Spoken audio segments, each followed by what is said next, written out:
눈먼 인도자들이라는 제목으로 하나님 말씀 선포합니다. 계속해서 마태복음 23장에 나타나 있는 예수님의 책망에 대해서 우리가 듣고 있는데요. 참 우리가 읽다시피 전하는 자나 듣는 자나 매우 불편한 내용이 있습니다. 그러나 우리는 하나님의 계시의 말씀 전체를 편식하면 안 됩니다. 66권 모두가 우리의 영혼과 하나님 나라에 필요한 내용이라는 것을 우리가 꼭 명심해야 되겠습니다. 좋은 설교가 어떠한 설교일까요? 좋은 설교는 때로는 불편한 설교가 좋은 설교입니다. 우리를 격려하고 힘을 주는 설교도 굉장히 유익하지만 우리가 듣고 싶은 말씀이 아니라 하나님이 우리에게 전해주고 싶은 말씀, 그 말씀을 우리가 들어야 되는 것입니다. 그래서 이 말씀을 거울로 삼아 우리를 성찰해보고 또한 변화되는 계기가 된다면 이 말씀은 분명 우리에게 영혼에 유익하게 될 것입니다. 마태복음 23장 오늘의 본문에 보게 되면 계속해서 화에 대한 예수님의 저주 선언이 나오게 되는데요. 평소에 매우 자비롭고 온유하신 그 예수님이 위선과 교만으로 영혼들을 지옥으로 이끌고 가는 그 종교 지도자들을 매우 매섭게 책망하시는 내용이 나와 있습니다. 마태복음 23장에는 7가지의 저주가 나와 있는데요. 오늘은 그 중에 4가지의 저주를 우리가 보게 됩니다. 예수님의 공생의 초기 사역에 산상수훈에서 이 화에 대한 선언이 무엇과 대비가 된다고 생각하시나요? 산상수훈에 어떠한 것이 나와 있죠? 팔복이 나와 있어요. 그것과 대조가 됩니다. 그래서 예수님의 초기 사역의 팔복에 대해서 제자들이 마땅하게 누릴 축복에 대해서 말씀하셨다면 이제 예수님의 사역이 말립니다. 3일 뒤면 십자가에 못 박히는 사건이 있죠. 마지막을 저주로 화로 종결을 하게 됩니다.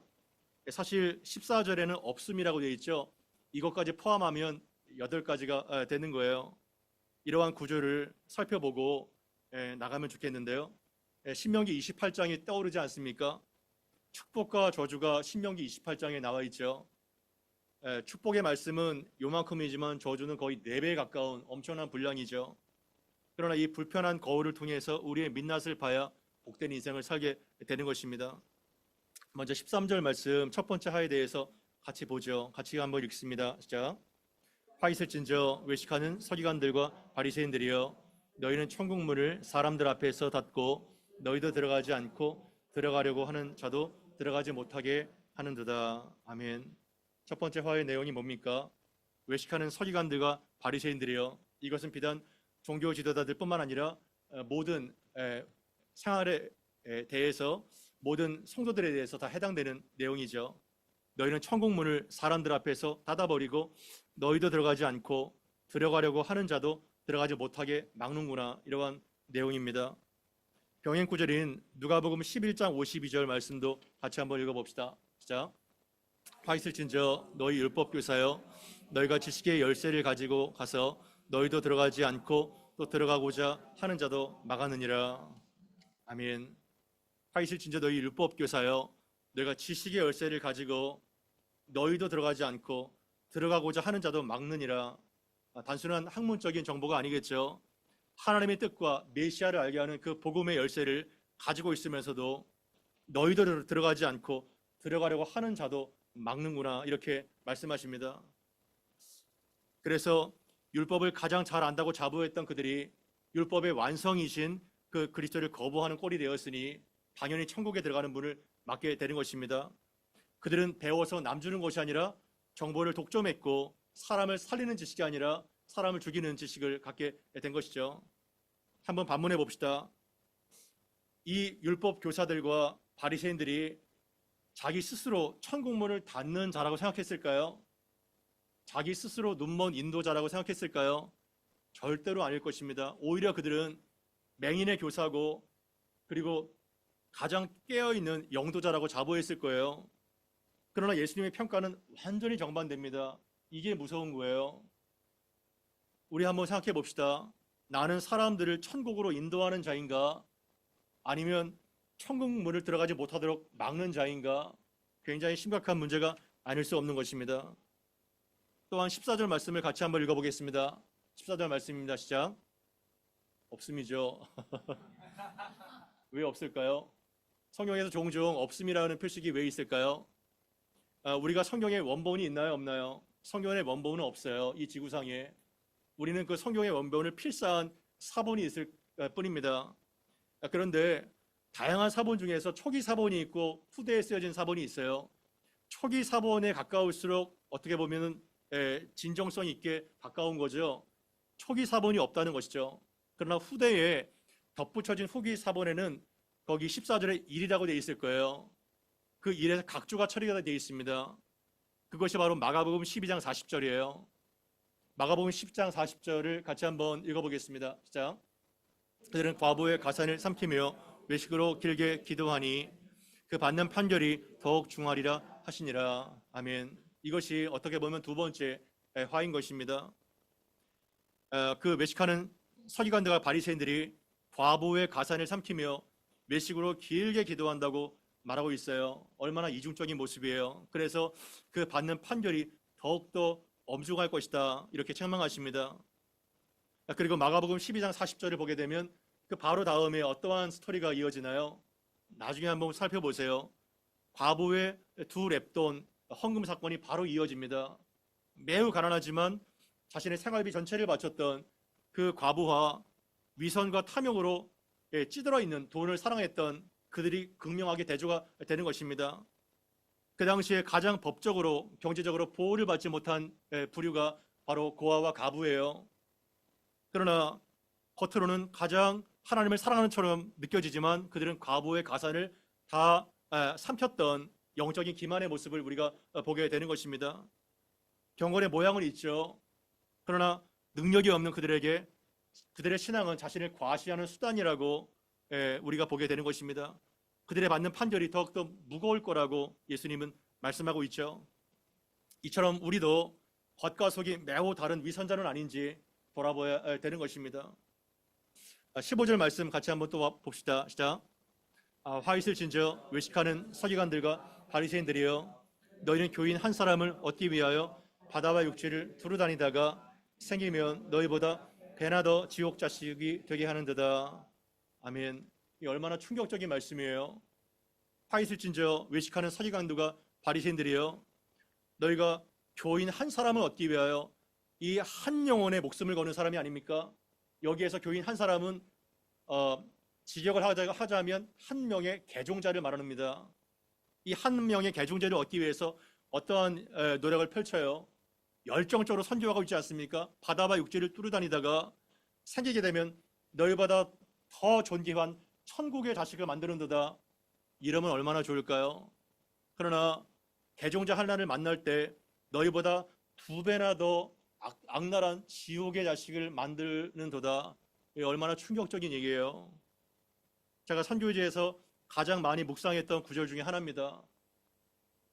너희가 바다와 육지를 두루 다니면서 엄청나게 열정적으로 선교 활동을 하지만 개종자 하나가 생길 때 너희보다 배나 더 악독한 더 외형적인 지옥 자식을 만드는도다.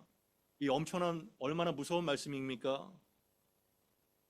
그래서 우리는 항상 이 종교 지도자들과 국한될 뿐만이 아니에요. 물론 제가 더 각성하고 도덕적으로 영적으로 더 탁월한 이러한 위치에 있어야 되겠죠. 하지만 우리는 무엇을 하든지 나는 무엇을 위해서 누구를 위하여 사는가, 나는 무엇 때문에 열심을 내는가 우리는 항상 점검해 봐야 되는 것입니다. 아멘. 이것이 점검이 돼야 되는 거예요. 왜곡된 열심은 무엇을 만들 뿐인가요? 지옥 자식을 만들 뿐이라고 말하고 있는 것입니다. 나는 누구의 제자를 만드나요? 나는 또한 누구의 제자입니까? 내 사람을 만드나요? 그리스도의 제자를 만드나요? 선교가 자기 세력의 확장이라면 그들의 제자들도 더 위선적이고 독선에 빠진 지옥의 자식이 될 것입니다. 한국교회의 제자훈련이 광풍처럼 퍼지지 않았습니까? 너무나도 좋은 수단입니다. 제자훈련을 통해서 정말 그리스도의 참된 제자를 만든다면 그거 누가 뭐라고 하겠어요? 너무나도 경유할 일이죠. 그러나 많은 교회가 제자훈련 프로그램을 통해서 그 교회에 쓸모있는 일꾼을 만드는 거예요. 그리고 목회자의 신복을 심습니다. 그리고 내 편을 만들어요. 이거는 어떻게 보면 배나 더 지옥 자식을 만드는 겁니다. 우리는 어떠한 사역을 하던, 어떠한 봉사를 하던, 어떠한 설교와 어떠한 훈련을 시키던 그 사람을 예수 그리스도 참 목자장이신 예수 그리스도의 제자를 만들게 돼야 될 것입니다. 아멘. 그거를 항상 명심하세요.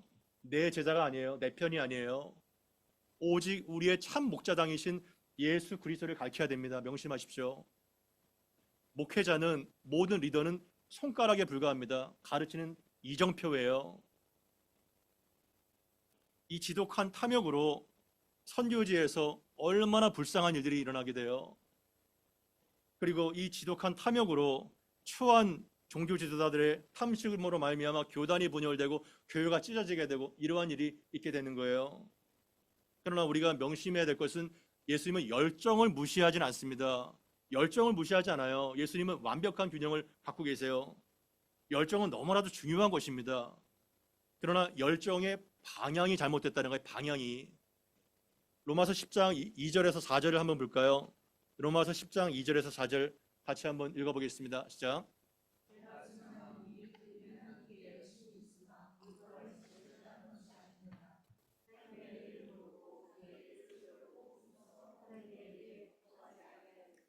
그리스도는 모든 믿는 자에게 의를 이루기 위하여 율법의 마침이 되시느니라. 아멘. 바울이 이렇게 증언합니다. 내가 증언하노니 그들이 하나님께 열심히 있으나 그들은 누구예요? 유대인들입니다. 여러분, 하나님의 열심히 있는 바리새인과 서기관들, 유대인들요, 우리랑 정말 급이 안 됩니다. 우리는 감히 따라갈 수가 없어요. 그들의 열심에. 우리는 정말 그들이 이렇게 화를 받았다면요, 우리는 뭐 말할 것도 없겠죠. 그러나 사도 바울은 하나님께 그들이 엄청난 열심이 있지만 결정적으로 뭐가 결여가 됐다는 거예요? 올바른 지식을 따른 열심이 아니라는 겁니다. 올바른 지식을 따른 열심이 아니라는 거예요. 그러니까 방향성이 너무나 중요한 것을 알 수 있겠죠. 그 결정적인 왜곡된 열심의 이유가 뭔가요? 3절에 나오지 않습니까? 하나님의 의를 모르고 누구의 의를 세우려고 하여 자기의 의를 세우게 된 거예요. 하나님의 의가 아니라 자기의 의. 열심을 낼수록 그 사람의 동기가 어떠한 동기예요? 자기 의와 자기의 체면과 자기의 명예심이다 보니까 열심을 낼수록 이상하게 사람을 죽이는 열심이 되는 겁니다. 이 얼마나 아이러니컬해요. 변화되기 전에 바울의 모습이죠. 그래서 4절에 그러나 그리스도는 모든 믿는 자에게 하나님의 의를 이루기 위하여 율법의 마침이 되시니라. 아멘. 율법의 마침표를 꽉 찍었다는 거예요. 율법의 완성을 시켜서 그 지긋지긋한 자기의 의를 완전히 종결시키심으로 하나님의 완벽한 의를 십자가에서 만족시키심으로 율법의 마침이 되셨다는 겁니다. 할렐루야. 그래서 우리는 열심으로 아버지 앞에 나가지 않고 오직 그리스도의 의로, 하나님의 의로 값없이 우리를 위해서 희생당하신 그분의 피를 가지고 나가게 되는 거예요. 그러나 너무나도 부끄러운 것은 뭐예요? 우리는 이러한 열심조차 있나요? 열심조차. 우리가 반드시 선한 열매를 맺어야 되지만 열심조차 없는 게 우리의 꼴은 혹시 아닌가요? 이거를 보면 좋을 것 같아요. 같은 불이지만 사람을 죽이는 불이 있고 사람을 살리는 불이 있잖아요. 인간적인 열심은 자기의 의에서 나오기 때문에 사람을 죽여요. 나는 이런데 너희는 뭐냐 이렇게 되는 거죠. 그러나 열정은 반드시 하나님께로부터 나와야 열매를 맺고 사람을 살리는 열심이 될 줄 믿습니다. 그것이 중요한 거예요. 하나님께로부터 나오는 열심이 돼야 되는 거예요. 그래서 거룩하고 겸손한 열정으로 사람을 살리고 천국으로 인도하는 그러한 은혜의 모든 성도들 되기를 바랍니다. 그 다음에 16절부터 19절까지 같이 한번 읽어보겠습니다. 시작. 화 있을진저 눈먼 인도자여 너희가 말하되 누구든지 성전으로 맹세하면 아무 일 없거니와 성전에 금으로 맹세하면 어느 것이 크냐? 그 금이냐? 그 금을 거룩하게 하는 성전이냐? 너희가 또 이르되 누구든지 제단으로 맹세하면 아무 일 없거니와 그 위에는 예물로 맹세하면 지킬지지라 하는도다. 맹인들이여 어느 것이 크냐? 그 예물이냐? 그 예물을 거룩하게 하는 제단이냐? 그러니까 똑같은 패턴이에요. 화 있을진저 눈먼 인도자여 너희가 말하되 누구든지 성전으로 맹세하면 그거 뭐 안 지켜도 돼. 그러나 성전에 금으로 맹세하면 그거는 반드시 지켜야 돼. 이렇게 가르쳤다는 거예요. 그래서 예수님께서 어리석은 맹인들이요, 어리석은 눈먼 인도자요, 어느 것이 정말 크냐? 금이냐? 아니면 그 금을 거룩하게 하는 성전이냐? 한번 생각해봐라. 이렇게 질문을 던집니다. 또한 똑같이 너희가 제단으로 맹세하면 뭐 안 지켜도 돼. 별거 아니야. 이렇게 말하면서도 그 제단 위에는 예물로 맹세하면 반드시 지켜야 된다. 이렇게 가르치고 있지 않느냐? 그러나 생각해보라. 어느 것이 크냐? 그 예물이냐? 아니면 예물을 거룩하게 하는 제단이냐? 이렇게 질문하고 있는 거예요. 여러분, 성전의 금이 중요합니까? 제단의 예물이 중요합니까? 아니면 하나님의 임재와 성전과 또한 그 우리의 죄를 사하는 제단이 중요하나요? 이거는요, 애들도 다 아는 문제예요. 당연히 하나님의 임재가 있는 성전과 하나님 자신이 본질이죠. 그러나 그 거짓된 종교자들, 눈먼 자들은 성전의 금으로 맹세하면 지켜야 돼. 제단의 예물로 맹세하면 지켜야 돼. 이렇게 가르쳤다는 거예요. 그러니까 완전히 본질인 하나님과 성전을 가볍게 여기고 눈에 보이는 세속적 가치인 금과 예물을 더 마음에 빼앗겨서 그 맹세의 신앙을 비틀어 버렸다는 거예요. 왜곡시켜 버렸다는 거예요. 이미 예수님은 산상수훈에서 도무지 맹세하지 마. 왜냐하면 헛된 맹세로 하나님의 이름이 망령되게 되기 때문에 다만 너희의 말은 yes 아니면 yes, no 너는 no, 예 아니면 예, 아니면 아니야. 분명하게 말하고 말씀하고 있죠. 그러나 우리 어때요? 자신의 탐욕을 채기 위해서 더 큰 신적 존재를 걸고 맹세하잖아요. 그래서 우리는 이러한 상황 속에서 22절에 보게 되면 하늘로 맹세하는 자는 하나님의 보좌와 그 위에 앉으신으로 맹세함이라. 온 세상을 통치하는 주권자이기 때문에 하나님께서 모든 세상을 다스린다는 그 의식을 가지고 우리가 살아야 된다는 것을 말씀하고 있는 거예요.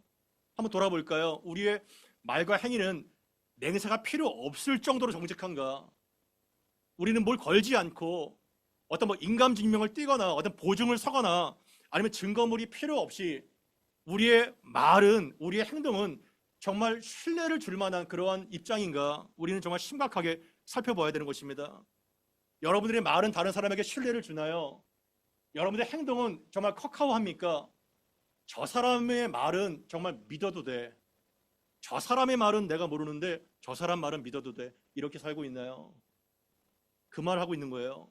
우린 내 말이 신뢰가 안 되니까 온갖 거를 끄집어다가 맹세를 덧붙입니다. 내 말이 이렇게 신빙성이 있다고. 그 자체가 얼마나 모순인 거예요. 그러나 우리가 손해를 보고 당장은 어떻게 보면 억울한 일을 당할지라도 정직하게 살아야 되는 것을 우리가 보여줘야 되는 것입니다. 양심을 죽이고 살지 마십시오. 온 세상을 통치하시는 보좌에 앉으신 그분께서 듣고 계시고 알고 계시다는 것을 우리가 잊어서는 안 될 것입니다. 나의 경건은 남을 살리는 경건인가 남을 죽이는 경건인가, 나는 하나님을 경외하는가 아니면 하나님을 이용하는가, 이것은 우리가 항상 점검해 봐야 되는 것입니다. 신앙생활의 핵심은 어떠한 형식적인 준수가 아니라 어떠한 틀이 아니라 하나님을 향한 진실된 거짓이 없는 믿음이라는 것을, 그 사랑이라는 것을 잊지 마시기를 바랍니다. 로랑 베그라는 사회 심리학자를 소개시켜 주고 싶은데요. 로랑 베그라는 프랑스의 사회 심리학자가 있습니다. 그 사람이 어떠한 책을 썼냐 하면 책 이름이 굉장히 신선한데요. 도덕적 인간은 왜 나쁜 사회를 만드는가? 이상하지 않나요? 도덕적 인간은 왜 좋은 사회를 만드는가? 이렇게 돼야 될 것 같은데 도덕적 인간은 왜 나쁜 사회를 만드는가? 그게 책 제목이에요. 한번 나중에 한번 읽어보세요. 그 사람은 어떻게 주장하냐면 도덕적 인간이라는 사람이 얼마나 실제로 잔인한지, 얼마나 이기적인 독선에 빠져있는 이유를 다양한 실험을 통해서 증명해냅니다. 그 책에서. 예를 들어 사람들은 과거에 착한 일을 했다면 그 이후에는 조금 나쁜 짓을 해도 괜찮아, 이렇게 스스로 면죄부를 준다는 거예요. 이것이 바로 도덕적 효과, 모럴 라이센싱이라고 합니다. 나는 과거에 이렇게 착한 일을 했고 이렇게 선행을 했으니 지금 뭐 이 정도는 아무것도 아니야 하면서 더 독선적이고 더 폭력적으로 행할 수 있다는 거예요. 그래서 그 책은 인간의 도덕적 자만심을 경고합니다. 스스로 선하고 스스로 의롭다고 확신하는 그 태도가 오히려 타인에 대해서 더 폭력적이고 독선을 나올 수 있다는 거예요. 깜짝 놀란 책이 아닌가요? 우리의 민낯을 보여주는 거예요. 인간은요, 생각만큼 착하지 않아요. 오히려 매우 위선적이고 독설적일 때가 많이 있죠. 오늘 어버이 주일이잖아요. 5월이 가정의 주일이잖아요. 여러분, 어떠한 공동체가 천국이라고 생각하세요? 어떠한 공동체가 천국인 것 같아요? 뭐 답은 없겠죠. 근데 누가 저에게 묻는다면 내가 정말 죄인 중에 괴수라고 생각하는 사람들이 모여있는 모임, 저는 그게 천국이라고 생각해요. 나는 정말 죄인 중에 괴수구나. 이거를 그냥 말씀이 아니라 진짜로 그렇게 믿고 있고 은혜의 감격이 있는 사람, 그 사람이 바로 바르게 예수를 믿고 그 모임이 천국이라고 나는 생각해요. 그래서 상해 한인 괴수교회로 바꾸면 좋을 것 같은데 나는 정말 죄인 중에 괴수라. 거기가 정말 천국인 거예요. 그러나 반대로 어디가 지옥 같은 가정과 어디가 지옥 같은 공동체일까요? 자기 자랑만 가득한 곳, 너무 잘난 사람만 모여있는 곳, 거기가 바로 지옥인 거예요. 야, 나처럼만 해봐. 이러한 온기가 없어요. 지옥에 싸늘한 냉기만 있는 거예요. 사람을 받지를 못해요. 긍휼히 여길 수가 없죠. 왜냐하면 자기가 잘났으니까. 지옥을 딴 데서 찾지 마세요. 거기가 바로 지옥인 거예요. 그래서 이 말씀은 정말 우리가 불편해도 나를 보여주는 그런 거울인 거예요. 23절, 24절 같이 한번 읽어보겠습니다. 시작. 화 있으신 저 외식하는 서기관들과 바리새인들이여,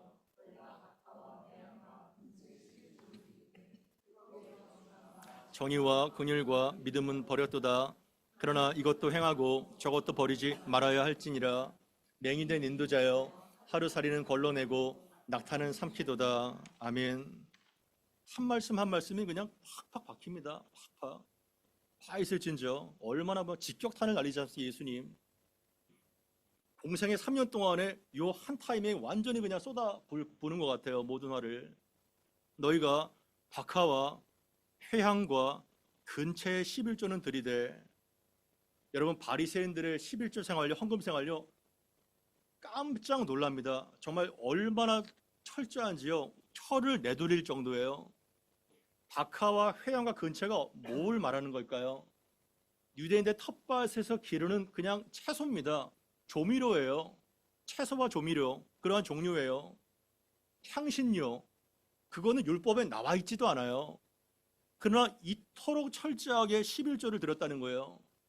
그러니까 1센트 1마오까지 완전히 계산해가지고 다 바친 거예요.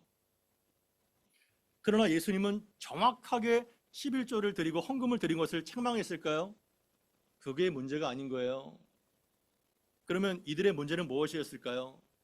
이렇게 철저하게 완벽하게 종교적 의무를 다했지만 정작 더 중요한 정의와 긍휼과 믿음을 완전히 저버린 그것을 책망한 것이죠. 제가 젊었을 때야 11조를 네트로 드려야 되느냐, 그로스로 드려야 되느냐, 세후로 드려야 되느냐, 세전으로, 이런 것들이 막 청년부에서 논의가 됐는데요. 지금 그런 얘기 있나요? 네트로 드려야 되느냐, 그로스로 드려야 되느냐, 이런 말 자체가 지금 사라져 버렸잖아요. 제가 가끔 이러한 질문을 받아요. 목사님, 11조를 해야 됩니까, 말아야 됩니까? 그러면 제가 뭐라고 대답을 해야 되는 거예요? 어떠한 답을 갖고 묻는 거잖아요. 내가 갖고 있는 견해를 좀 지지해 주기를 바라고 묻지 않겠어요? 그거 구약 율법 아닌가요? 신약과 아무 상관이 없는 게 아닌가요? 이러한 것들이 깔려 있죠. 그러나 잘 한번 생각해 보세요. 예수님께 책망받은 자들은 11조라도 정직하게 드렸는데 우리는 어떠한 모양인가요?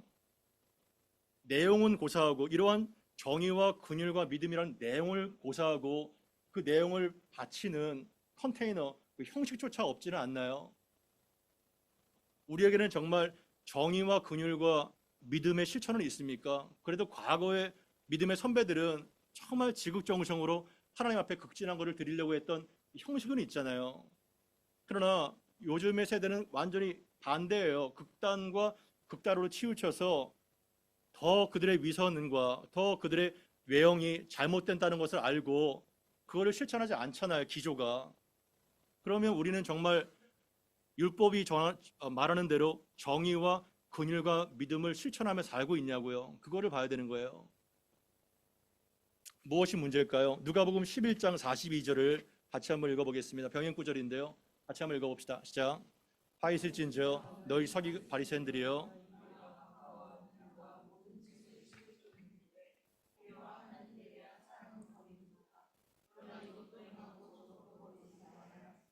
아멘. 여기 병행 구절에 화 있을진저 너희 바리새인들이여 너희가 박하와 운양과 모든 채소 완전히 깡그리 그냥 가장 결벽증 환자처럼 1센트라도 1마오라도 철저하게 11조는 드리지만 공의와 하나님께 대한 사랑은 버렸도다. 여기에서 뭐가 나와요? 하나님께 대한 사랑이 나오는 거예요. 여러분 이거예요. 항상 살면 있잖아요. 어떠한 규칙, 어떠한 조항 그것이 중요한 것이 아니에요. 필요하죠. 그러나 사랑은 계산하지 않아요. 하나님을 마음과 목숨과 뜻을 다하여 사랑하는 것이 바로 앞에 나오잖아요. 22장에. 그것과 얼마나 대비가 되는 거예요. 그거를 말하고 있는 겁니다.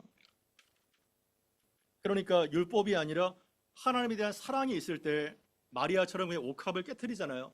계산하지 않잖아요. 가정의 달인데요. 여러분 자녀를 사랑하시나요? 어떠세요? 여러분의 자녀를 사랑하시나요? 사랑 안 하나 봐요. 자녀를 얼마나 사랑해요. 눈에 넣어도 아프지 않죠. 예. 그래서 그 자녀가 너무 사랑스럽기 때문에 교육시키지 않죠. 양육 안 하죠. 그게 뭐예요? 정말 엄청난 어마어마한 액수를 통해서 교육을 시키고 양육하잖아요.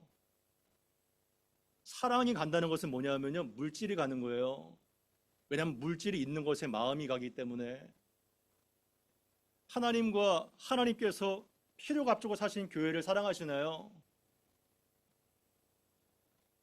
예, 한 사람만 아멘이네요. 아마 사랑하는 마음이 있을 거예요. 저는 그걸 부인하지 않아요. 그러나 한번 생각해 봐요. 반드시 어떠한 대상이 사랑스럽잖아요. 그러면 그것은 표현되게 돼 있어요. 마리아처럼. 그거를 말하고 있는 거예요. 어떠한 뭐를 해야 된다, 말해야 된다 그 규칙을 말하는 것이 아니에요. 하나님을 마음과 목숨과 뜻을 다 사랑하는가 그거를 말하고 있는 거예요. 그래서 헌금은 하나님의 사랑에 대한 자발적인 표현인 거예요. 주권을 선포하는 거예요. 그래서 예수님은 뭐라고 말씀하세요? 이 신학의 시대에도 너희가 그 철저하게 11조는 드리지만 율법에 더욱더 중요한 정의와 긍휼과 믿음은 버리지 않았느냐. 과부의 가산을 삼키지 않았느냐. 그러나 이것도 행하고 저것도 버리지 말아야 될지라. 아멘. 그게 중요한 거예요. 이것은 뭐예요? 11조도 바치고 이것도 행하고 저것도 뭐예요? 정의와 긍휼과 믿음 그것도 다 행해야 된다는 거예요. 왜냐하면 다 중요하기 때문에. 그렇게 우리는 살고 있나요? 또한 나는 종교적인 책무를 지킨다고 하면서 정작 중요한 정의와 자비와 신실함을 실천하면서 살고 있나요? 이것이 더 중요하다는 거예요. 613개라고 해서 다 균일하게 동등한 것이 아니라 더 중요한, 더 확실하게 중요한 그러한 하나님의 마음이 담긴 율법이 있다는 거예요. 정의는 뭘까요? Justice. 억울한 사람이 없도록 하나님의 공의를 사회 속에서 실천하라는 거예요. 직장과 일터 속에서 사회 속에서 긍휼이 뭔가요? Mercy. 가난하고 연약한 사람을 불쌍하게 여기고 돕는 마음 그것이 11조 정신이에요. 그들은 11조에 대한 당위성과 규칙은 지켰지만 정신은 빠졌어요. 그러나 정의와 긍휼 이것이 바로 11조 정신이에요. 정신. 믿음, faithfulness 하나님을 향한 변함없는 신뢰와 충성 사실은 여기서 믿음은 한결같은 충성심을 말하는 거예요. 그래서 내 인생에 대한 주권을 선포하는 것이 믿음의 고백의 헌금인 것입니다. 나를 통째로 맡기는 믿음으로 살라는 거예요. 그래서 미가서 6장 8절, 사실 미가서 6장 8절 말씀을 인용하신 거예요. 예수님께서. 미가서 6장 8절 말씀 같이 한번 읽어보겠습니다. 시작.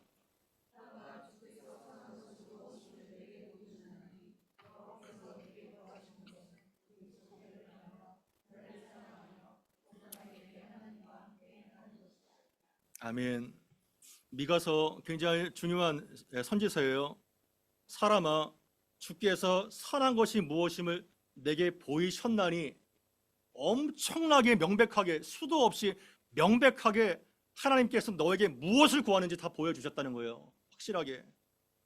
세 가지예요, 세 가지. 첫 번째가 뭐예요? 오직 정의를 행하며. 똑같죠? 정의가 나옵니다. 오직 정의를 행하며. 두 번째, 인자를 사랑하며. 여기서 인자는 사람이에요. 사람을 사랑하라는 거예요. 사람을 사랑하고 계신가요? 사람을 사랑하시길 바랍니다. 사람이 너무나도 귀한 거예요. 사람은 절대로 무시하지 마세요.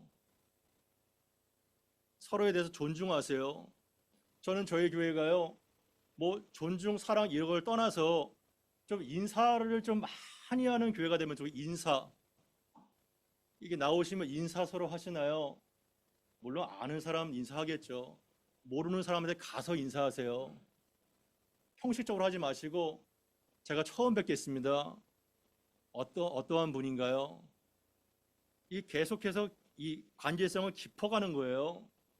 처음에는 날씨를 묻다가 시사를 얘기하다가 그 다음에 자기의 고민과 연약함을 털어놓는 거예요.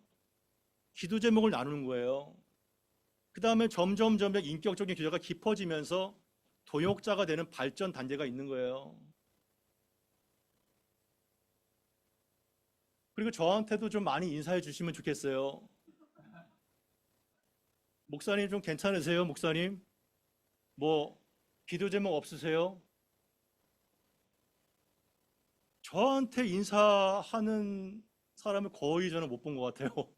제가 거의 인사하지. 목사님은 어떻게 지내세요? 목사님은 어려운 거 없으세요? 교통이 돼야 되는 교통이요, 그죠? 사람은요, 나무 막대기가 아니에요. 사람은 사랑을 주고 받을 때 사람은 그 공동체에 대한 애정이 생기게 돼요.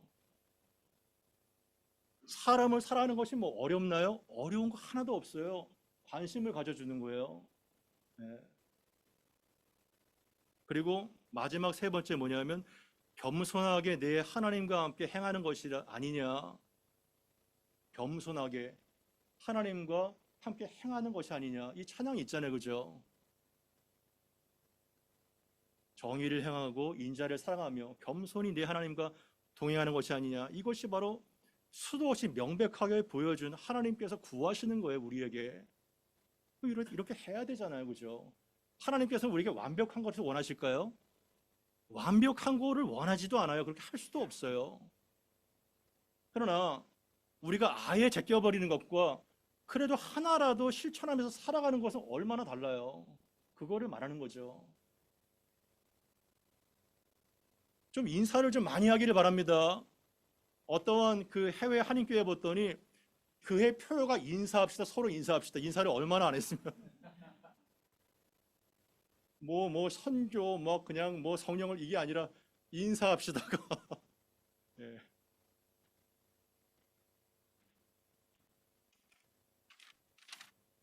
인사를 좀 하세요, 인사를. 저는요, 예수님이요, 탁월한 유머 감각이 있는 참 괜찮은 게 아니라 용서를 하네, 이게. 너무나도 유머 감각이 있는 그런 분이라고 생각되더라고요. 여기 보세요. 24절 같이 한번 읽어볼까요? 시작. 맹인된 인도자여 하루살이는 걸러내고 낙타는 삼키는도다. 여러분 이 뜻이 뭐라고 생각하세요? 하루살이는 걸러내고 낙타는 삼키는도다. 이 히브리어로 이 하루살이, 날파리와 모기 같은 하루살이가 갈마예요, 갈마. 근데 낙타는 부정한 짐승 중에서 서로 다 부정하지만 제일 큰 짐승이잖아요. 감나입니다. 갈마와 감나, 워드 플레이를 쓰신 거예요. 그러니까 예수님께서 그들의 이중성을 완전히 폭로하신 거예요. 얼마나 해학적이고 풍자적인 유머를 쓰셨는지 몰라요. 너희가 하루살이는 걸르지, 그러면서 낙타는 삼키지. 이 하루살이가 아주 사소한 박하와 회양과 근처의 11조를 말하는 거예요. 그리고 낙타는 엄청나게 더 중요한 정의와 분열과 믿음을 말하는 거예요. 그러나 당시의 유대인들은 부정한 곤충인 하루살이가 이 포도주에 들어갈까봐 계속해서 필터링을 해서 촘촘한 천으로 계속 그거를 걸러서 먹었어요. 작은 부정도 용납하지 않겠다는 결벽증적인 태도예요. 내가 부정케 될까봐 그 음식 때문에. 얼마나 철저합니까? 그러나 그러면서도 정작 율법의 가장 큰 부정한 짐승인 낙타는 통째로 꿀꺽 삼키는 거예요. 사소한 것에는 막 목숨을 겁니다. 사소한 것에. 그러나 정작 탐욕과 교만이라는 거대한 죄 앞에서는요, 아무렇지도 않게 수용해버려요. 심각한 이중성을 지금 폭로하시는 거예요. 우리가 옛날 선교사님들 오셨을 때부터 주초 문제, 술, 담배, 오락, 이거에 완전히 교육받아가지고요, 철저하게 준수를 하는 편이잖아요. 술 안 마시고 담배 안 피고 그냥 기본적인 크리스찬만 돼도 돈 엄청 벌어요. 예. 그런데 내가 그 마치 술 담배를 안 하고 그리고 오락을 안 한다고 해서 마치 자신은 너무나도 철저하고 경건한 크리스찬인 것처럼, 하지만 이중장보, 뇌물, 편법 중에 온갖 부정은 다 저지르면서 불법적인 태도는 서슴없이 자행하면서, 그러니까 10원짜리 하나는 굉장히 정직하게 지킵니다. 10원짜리 하나도 정직하게. 그러나 100억은 꿀꺽 삼키는, 이것이 바로 우리의 이중성이라는 거예요. 예수님께서 하루살이는 걸러내지만 낙타는 꿀꺽 삼킨다, 그렇게 말하는 거예요. 제가 가끔 저희 이제 홍천로 갔을 때 저희 교회 집사님 중에서 구름과자 피는 분들도 가끔 봐요. 구름과자 막 뒤에 감추고 막 그래요. 근데 저는 그게 굉장히 러블리하게 느껴지더라고요. 하나도 정제가 안 되고 뭐 피만 좀 어때요, 그죠? 답답하잖아요, 인생이, 그죠? 그리고 뭐 피라는 말은 절대 아닌데요. 가끔 뭐 술 한 잔, 뭐 미술 신앙 성조가 다르잖아요, 그죠? 뭐 한 잔 할 수도 있죠, 그죠? 그런데 마치 그거를 안 하는 것 때문에 내가 엄청나게 고결한 하이 클래스의 성도인 것처럼 부정한 짓은 뒤에서 다 하면서 이러한 이중성을 경고하는 거예요. 어떠한 교회 보니까요, 교회 그 앞마당에 흡연실이 있더라고요. 흡연실. 저는 그 목사님의 발상이 참 좋은 것 같아요. 새신자들 와가지고 담배 피우면 어때요? 담배 피우면 지옥 가나요? 여러분, 엄청나게 존경받는 그 웨스턴의 목사님들요, 꼴초가 많아요. 꼴초가. 그렇다고 해서 제가 여러분들 절대 아니에요. 하지만 그렇다는 거예요. 문제는 뭐냐면 철저하게 그거는 뭐 가려면서 완벽한 자기가 신자처럼 하면서 뒷공문에는 막 온갖 부정을 하는 것, 그러한 짓은 하지 말자는 거예요, 우리가요. 말씀을 맺습니다. 나는 사람을 천국으로 인도하는 자인가, 아니면 천국에 가지 못하도록 막는 자인가? 그리고 나의 열심은 방향성이 있는가? 제대로 된 방향성이 있는가? 혹시라도 나는 정말 열심은 내지만 그 열심을 통해서 배나 지옥 자식으로 만드는 것이 아닌가? 우리는 돌아봐야 됩니다. 우리는 거룩하고 겸손한 열정으로 사람을 살리는 사람이 되어야 될 것입니다. 또한 나의 말과 행동은 냉세가 필요가 없을 정도로 진실한가? 진정성이 있는가? 내가 착한 자라고 스스로 생각하기 때문에 독선과 자만에 빠지는 것은 아닌가? 나는 자기 객관화가 되는 사람인가? 봐야 됩니다. 혹시라도 나는 하나님의 것을 가로채고 있지는 않는가? 내 삶을 통해서 정의와 긍휼과 믿음이 실천되고 있는가? 하나님께서 이미 명백하게 보여주신 그 길, 오직 정의를 행하고 사람을 사랑하며 겸손히 하나님과 동행하는 그런 복된 삶을 은혜의 모든 성도가 다 누리며 살게 되기를 간절하게 바랍니다. 우리 합심하여 기도하고 마치겠습니다.